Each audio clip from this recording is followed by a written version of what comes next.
Здраво, ова е 71-то издание на Видеологија со Златко Ѓелевски, дигитален краток осврт за актуелни филмски остварувања, односно спонтана критичка анализа која е збир на први впечатоци, илустрирани со подвижни слики.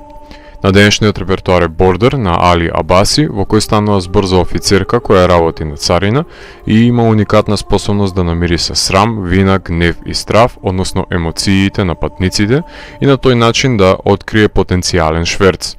На незината работна позиција ќе развие невообичаена привлечност со еден патник со слични афинитети како неа. Таа ќе биде од помош на една полициска истрага, процес по кој ќе допре до прашањето за незиниот идентитет, откривајќи ги премолчаните тајни.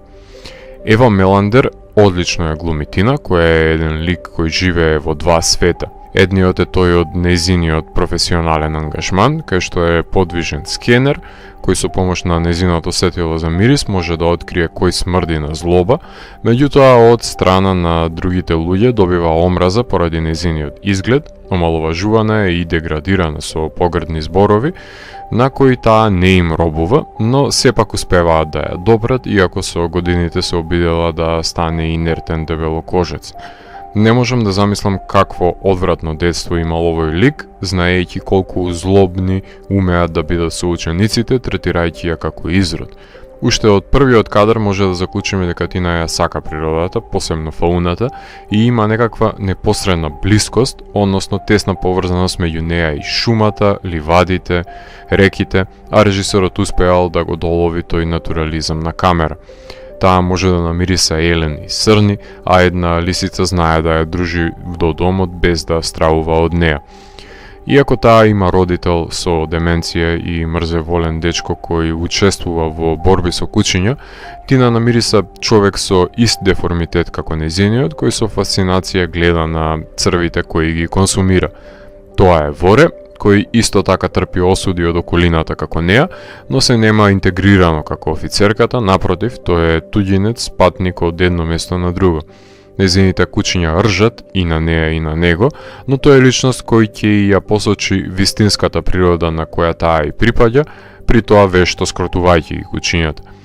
Тој ќе фрли ново светло во незиниот живот и од корен ќе ја оживотвори со понудената насоченост дека ако е поразлична, тоа може да значи дека е подобра од останатите, па затоа би стравувале тие од интровертната жена со иземена среќа од монотониот живот.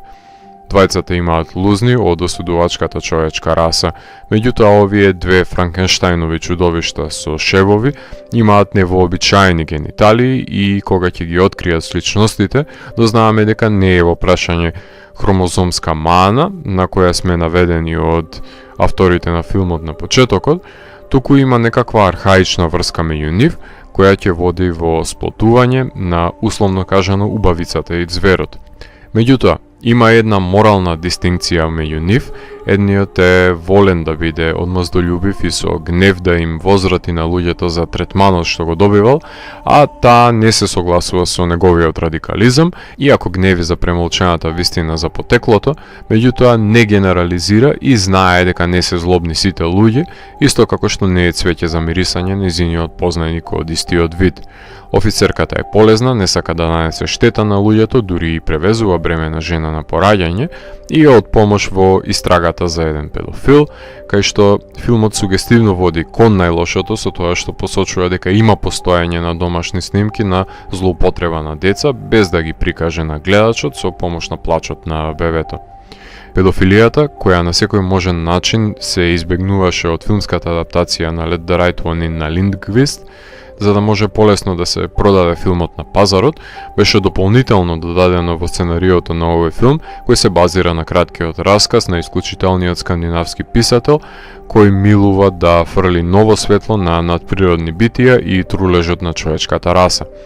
Кога главниот женски лик ќе се впрегне во потрага по своето потекло, длабоко навлегуваме во територијата на бајковидноста на фентези жанрот, кај што митовите и преданијата стануваат реалност, меѓутоа се останува под шминка и се глуми што е можно повеќе во камера, наместо да се прибегнува кон визуелни ефекти. Практични се и ефектите на смачканата глава на еден од штетниците во филмот. Режисерот Али Абаси снима од рака со ред камери и се обидува сите фантастични елементи да ги ситуира во скандинавските предели во филмската реалност. Го владее жанровскиот филм, докажано со атмосферичниот Шели од пред 3 години кој може да го погледнам.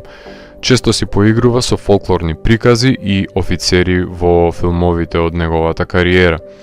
Со неговиот постојан соработник Надим Карлсен, кој има уште еден нов филм кој го фотографира, односно Holiday, новиот филм на Костина Риската на Бордер, Исабела Еклов, цитуираше една бајка во суровоста на денешницата и на успешен начин беше монтирано течението на приказната со сите нејзини отстранувања на слоевите на пресвртите за да се дојде до вистината.